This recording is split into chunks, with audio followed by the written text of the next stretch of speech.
Ladies and gentlemen, welcome to the Corbion Third Quarter Results 2018 conference call on Friday the 2nd of November 2018. During the introduction, all participants will be in a listen-only mode.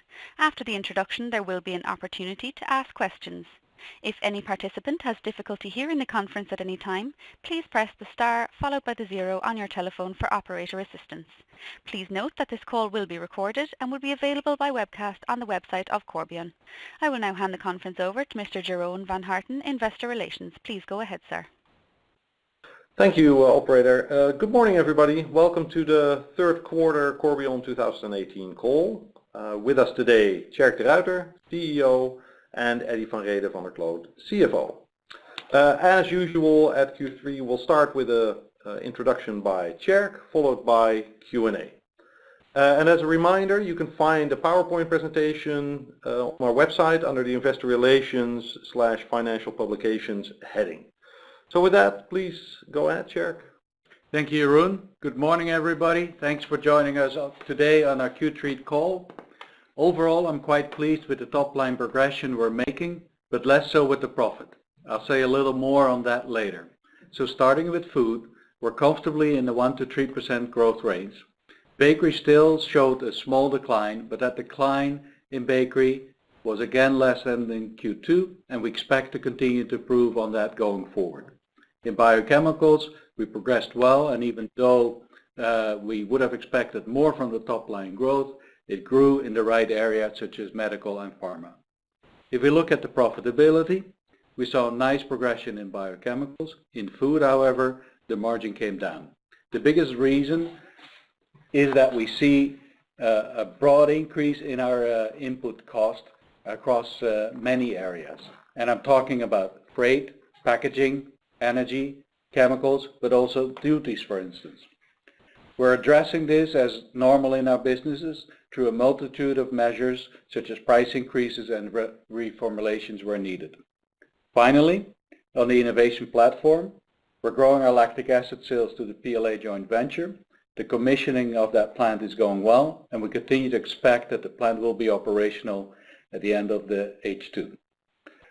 Although it's early days, the algae ingredients had a pretty decent third quarter for our algae prime DHA, which is the omega-3 product for fish. The bump in sales did coincide with the seasonal peak of the salmon feed in Norway. As for an outlook concerned, ingredient solutions is unchanged. For innovation platforms, we raised our outlook a little. With that, I'd like to open up the call for Q&A. Operator? Thank you, sir. If any participant would like to ask a question, please press the star followed by the 1 on your telephone. If you wish to cancel this request, please press the star followed by the 2. If you're using speaker equipment today, please lift the handset before making your selections. We will now take our first question from Wim Hust from KBC Securities. Please go ahead.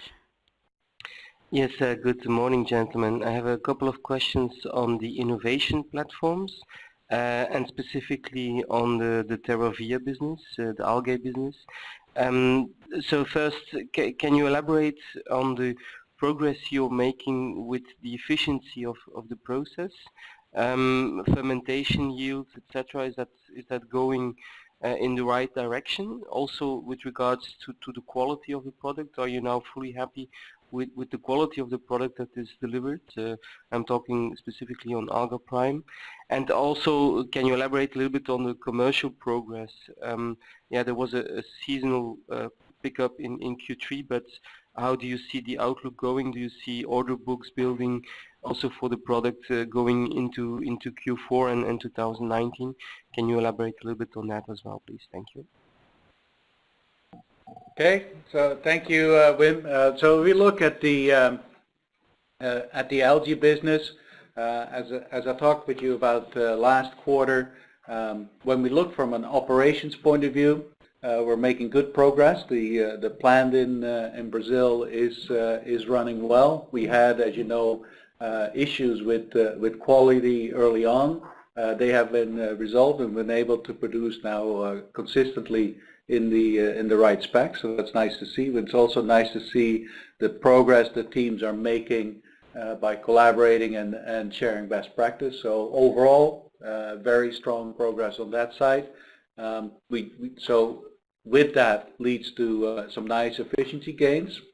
So that is also starting to help, and you actually see that in this quarter that when we get sales, the contribution helps offset some of the investments we're making in this area. Now, when we look at the overall sales development, as indicated, it was a decent quarter, partly because the industry itself has this is the strongest quarter for the salmon industry. Personally, we're not happy with the progress we've made on the commercial side, and that's what we're working very hard on, as also indicated earlier. So overall, I think good progress in the algae business. Nice to see that we can now make a multitude of different products in this plant, also beyond the algae prime, and the focus is now really on driving growth going forward. Okay, very clear. Thank you. Our next question comes from Emmanuel Carlier of Kempen. Please state your question, sir. Morning. 3 questions from my side. The first one is on ingredient solutions. So you have explained that why the EBITDA margin was a bit weaker, but maybe you could provide a little bit more color on the different buckets and how important they all were. And secondly, do you expect this weakness to persist into Q4 18 and full year 19? And then the third question is on the net debt level. I think at Q2 you mentioned that net debt by the end of full year 18 needs to be around 230 to 250 million. Could you confirm that? Because on Bloomberg I see still a much lower estimate. Maybe a final question also on Alga Prime. Could you help us in explaining the seasonality a little bit better for forecasting reasons? A kind of percentage of sales per quarter, and also what the kind of gross profit margin is on that product. Thank you. Okay, so I'll answer the first question, then we get to net debt. Eddie will address that. When you look at the margin development in our ingredient solution business, we're really talking about the margin development in food, and whereas we already indicated at Q2 that we saw increased raw material and input cost. That's clearly continued a lot more than expected in this quarter. I don't think that's a unique situation that we face. I think that's just a fact of the industry. Now, some of you might be saying, yeah, but your sugar prices are significantly coming down. That is absolutely true. But remember that for our food business, a large part is actually not sugar related. It's not the lactic acid business, and there we see the increases. So what are we doing about it? Is really a multitude of things as part of our normal business, seeing what we can offset all these increases by price increases. I think if there is a positive to this increase, it's the fact that this is the time that a lot of the contracts are being reviewed, and in those cases where price increase is unacceptable, working with the customers to see how we can reformulate the product. So I think it's very much a normal part of our business. How long will this take? I think in general, when we talk about price increases, it could be a 9 to 12-month cycle. What we have as an advantage here is that it actually starts in the season where the bulk of our contracts are being addressed. So I would expect a slightly shorter cycle than normal. With that, I forgot. Oh, the next question was your algae prime and the seasonality.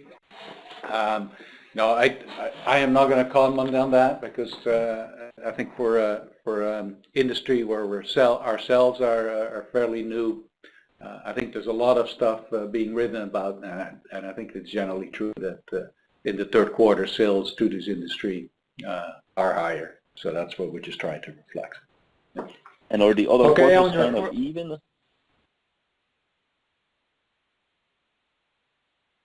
Are the other quarters? I think I prefer to just not answer that question because Okay. I'm not 100% sure. Yeah, that's fine. On your question on net debt development, I don't think we've ever quoted absolute amounts, but I think what we can say is we ended Q2 this year at an increased level of 1.8 in terms of EBITDA. It's a fair assumption that towards the end of the year we're cruising around that range. Okay. Thank you. The next question comes from Fernand de Boer from Petercam. Please state your question. Yes, good morning. It's Fernand de Boer from the Petercam. A couple of questions. From your presentation, I understand actually that meat growth is slowing down. Could you say a little bit of that? Because in the first 6 months you have seen good growth and now you're seeing slight growth, so on the 9 months. Then you have in innovation, you mentioned that they benefited from absorption effect, taking the sugar of inventory built up for a sugar shutdown. Why is that only in innovation and not in the other, for instance in biomedical or chemical? And then in biochemical you had a negative absorption effect while volume trends were still quite positive.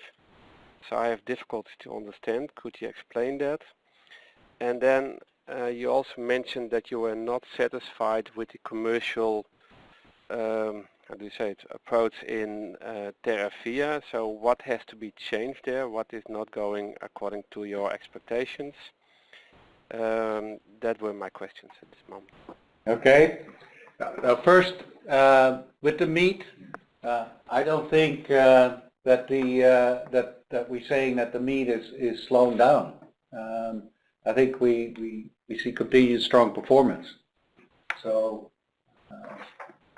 If you look at your I just leave it at that. But in your presentation you say that meat is doing well. Okay, no, fine. Okay, thank you. Sorry. Yeah, yeah. I think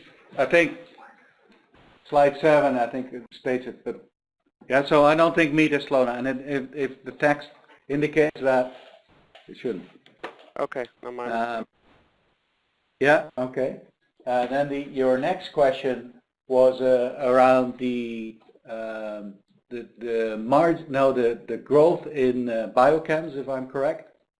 And I think what we're seeing there is the growth was impacted by the slower sales in animal nutrition and HPC, whilst the biomedical and pharma is growing nicely. So what that has is a more positive effect on the margin because of the different margins that we make in these segments. I think that's the explanation. If I understand your question absolutely correct.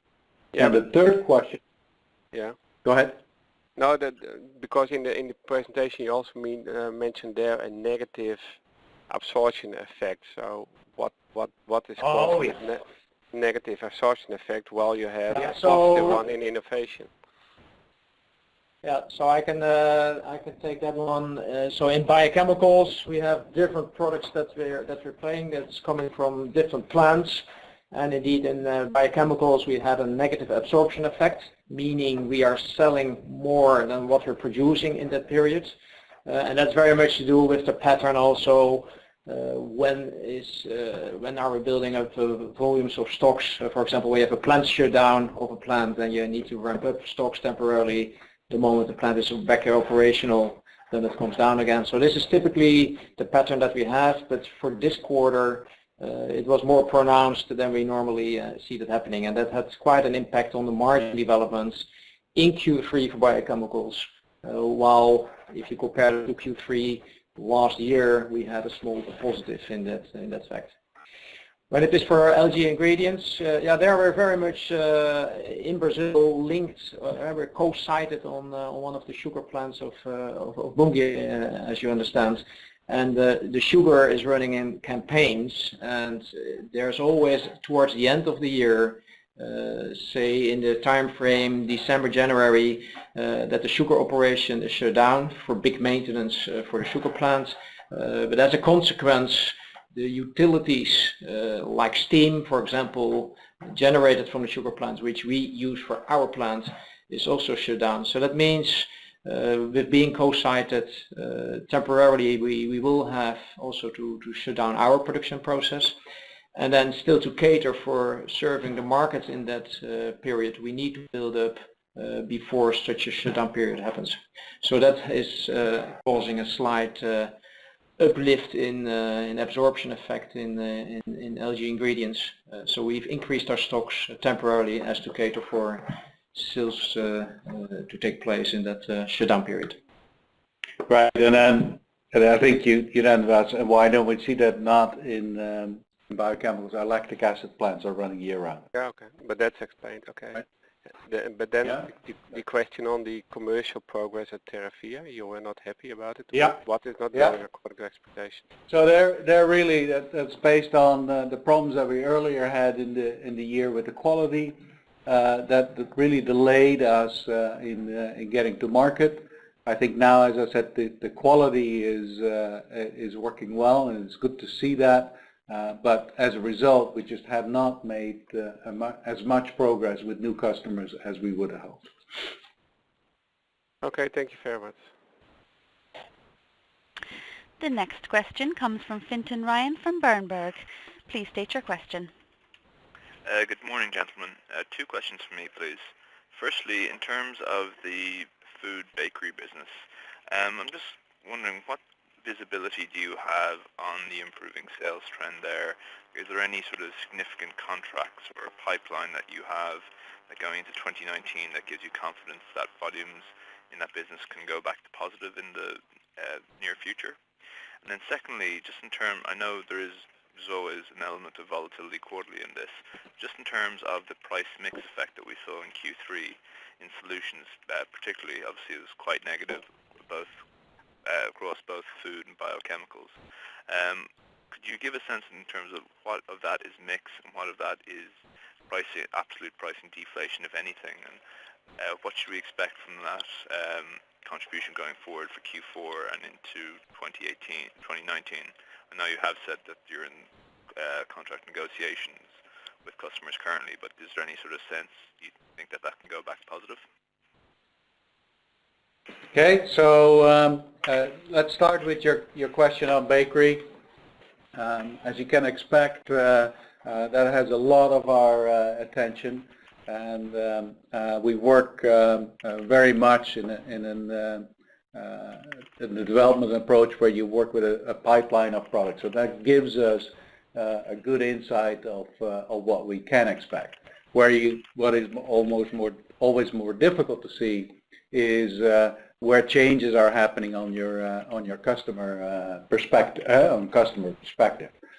For give you an example, who would have known 18 months that an Arista would get in troubles that they did, and that I think is just reality. But if we look at the products that we have in the pipeline and the progress we're making, that gives us the confidence to make the statements that we see a continued improvement in bakery.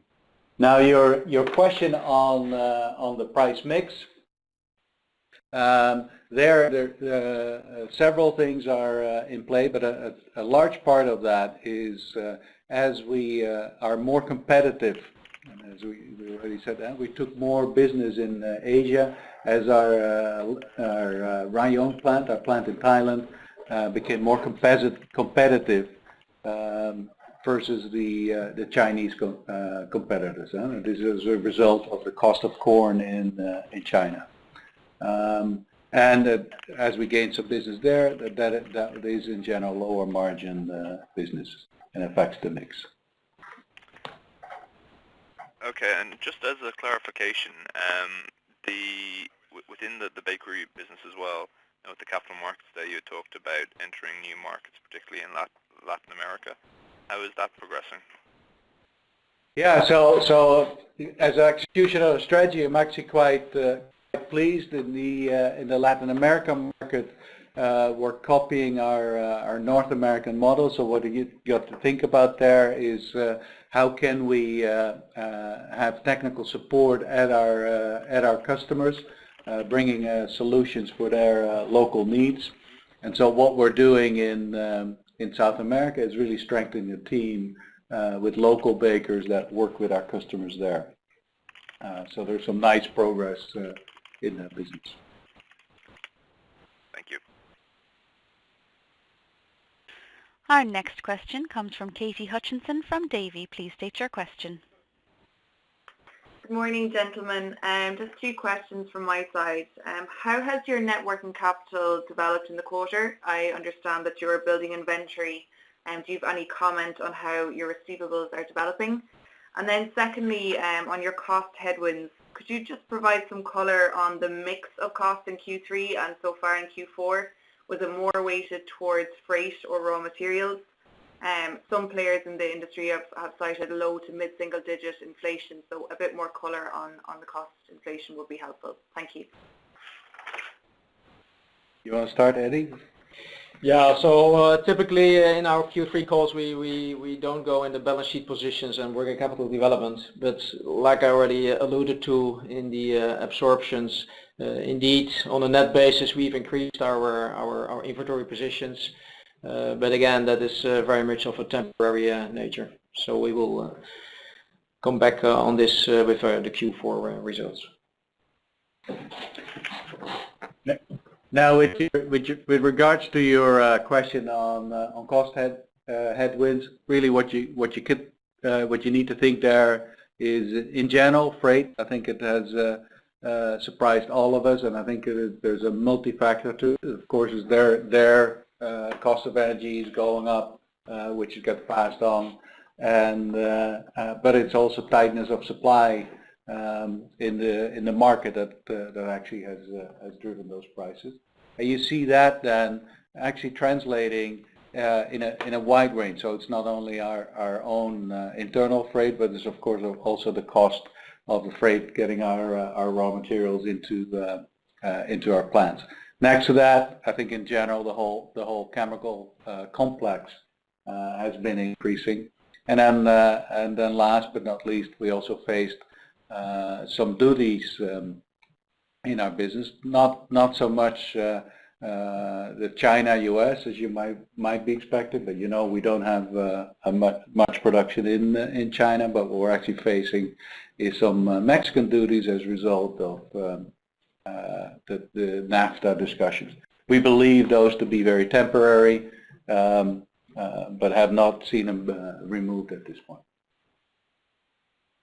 Okay, thank you. Once again, if you would like to ask a question, please press the star followed by the 1 on your telephone. To cancel this request, please press the star followed by the 2. We will take our next question from Emmanuel Carlier from Kempen. Please state your question.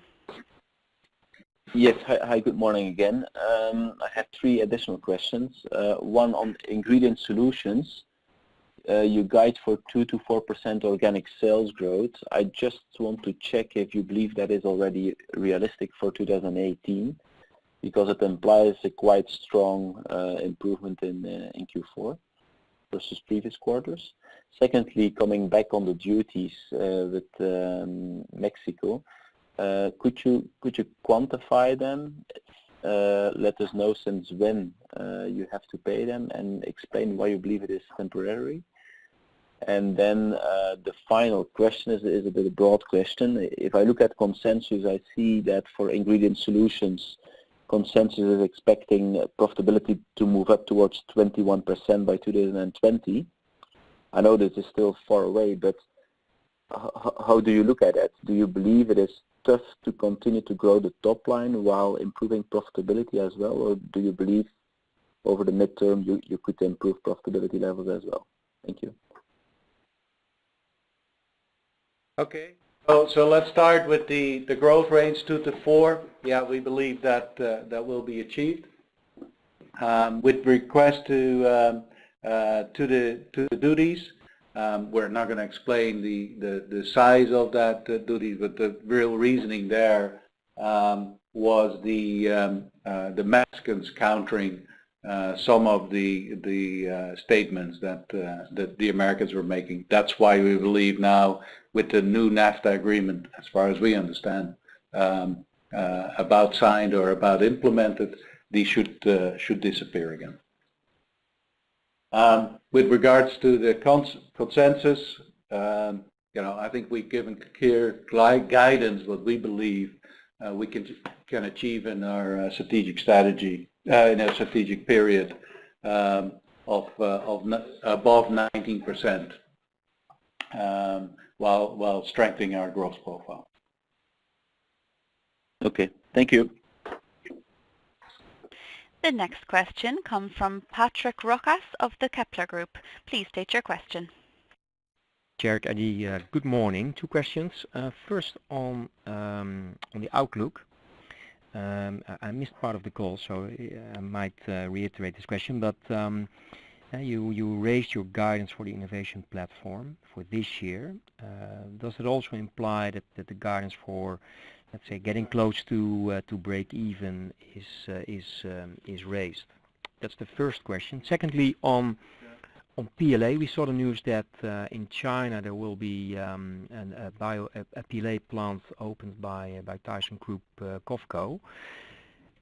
Do you see more of these initiatives, and are these kind of stimulating and boosting the whole PLA market, or do you see it as a competitor? Thank you. Okay, now let's start with the outlook for the innovation platform. I think it's too early to change the outlook. What we really did is reflect the strong quarter that we just had for this year, and I would not draw any further conclusions on that. With regards to the PLA, COFCO has started a small plant. I think it's a 10 kiloton plant. And as we know, there are several of that size in China. We see it as a positive in that more and more people start to look at that market, because in the end of the day, it is about increasing the use of PLA that will help our success. If we look at our own position, this of course is a relatively small plant, so it's more about creating market demand that COFCO is doing versus the size of our plant. We're actually quite, as you know, we're quite proud of the progress we've made with the PLA, and the commissioning is going quite nicely. Okay, yeah, thanks, Tjerk. Our next question comes from Fintan Ryan from Berenberg. Please state your question. Thanks for the questions again, gentlemen. Just as sort of a follow-on from the previous question, I've noted that over the last few weeks we've seen a number of statements from FMCG companies about their sort of plastic strategies for the next 5-10 years, a lot of which seems to be Pepsi, Coke, Nestle. A lot of them seem to be doubling down on PET or more sustainable sources or recycled PET, whereas there doesn't seem to be any progress in terms, or nothing that I've heard in terms of adoption of other compounds like PLA. Are you still confident in terms of the potential for FMCG companies to convert to using PLA in their processes, and how, in terms of the commercial pipeline, once the plant is commissioned and up and running, how has that developed over the last 3 months? Yep. So Fintan, if we look at the plastics market, I think the current recognition by consumers that we need to address the amount of plastic that we consume is a very positive one. That to address that problem, we need to look at a multitude of solutions. Recycling, of course, is one of them, but recycling alone is not going to solve the problem, and you're going to need different alternatives, which we believe only makes the positioning of a product like PLA attractive. As you also know, we see the PLA not as the all-in-one solution. It's just one of the components, and being positioned with a product that is commercially available, I would say quite cost-effective, although more expensive than PET. But if you look at the total end-of-life situation, it might actually be cheaper. So I believe these things are very positive for us. And keep in mind, we need a multitude of solutions. We see that same response from many of our customers in this market. There's a lot of interest in PLA. It is now for them to find the specific applications for that. Great, thank you. The next question comes from Reg Watson from ING. Please state your question. Morning, Chad. You referred to the fact that the North American bakery market is showing signs of improvement for you. I'm just wondering, with going into the contract negotiations, how much competitive pressure are you expecting, particularly in view of the fact that you're going to have to start putting prices up? Oh, I think in any of our markets, price increases need to be well explained. But if the reality is there, people do understand it needs to happen.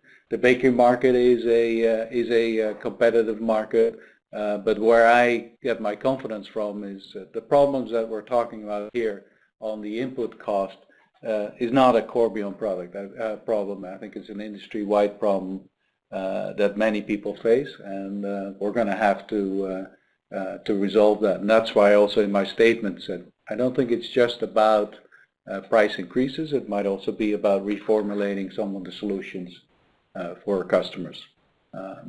So this is our business. It's hard work, but we have proved that we can do this. Okay, thank you.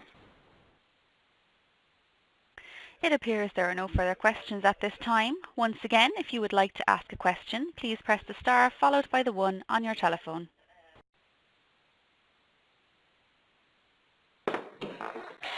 The next question comes from Robert Vos from ABN AMRO. Please state your question. Yes, good morning, gentlemen. I have a question on innovation platforms. Your implicit guidance for the fourth quarter is 10 to 15 million in EBITDA losses. Can you remind me why this would be such a big quarter for EBITDA losses? It would be the biggest loss of the year. Is that specific costs that you expect in fourth quarter? Maybe a bit of color there. And the second one I had is, still on the profitability in food. Considering the steps taken, like price increases and also reformulations, as you mentioned, is it fair to assume that your year-on-year EBITDA margin delta will look a bit better in the fourth quarter compared with what you have reported in Q3? Those were my questions. Thanks. So I think I'll start with your last question, and I'll hand it to Eddie on the innovation platform. So are you saying, are we going to see margin increase already in the fourth quarter? I think that is too early. The discussions on pricing are happening now, and most of them then take till the end of the year where they even would take effect if we succeed. So the fourth quarter should be in line with what we're seeing today. Eddie? So your conclusion is correct indeed, that the implicit guidance is the range that you've mentioned. So a more negative Q4 EBITDA than we've seen in Q3.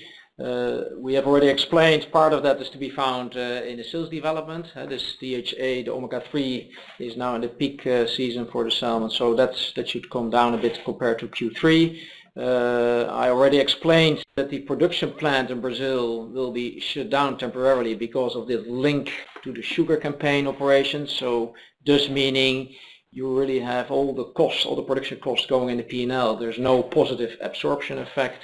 And maybe a third component is also the rest of our innovation funnel, which is still in an investment mode as well. You have some seasonality or phasing for the different quarters, so that's not a stable outflow on a quarter by quarter basis. So all those three components make it indeed that we have a more negative EBITDA for the fourth quarter. Clear, thanks. There are no further questions at this time. Once more, please press the star followed by the 1 on your telephone if you would like to ask a question.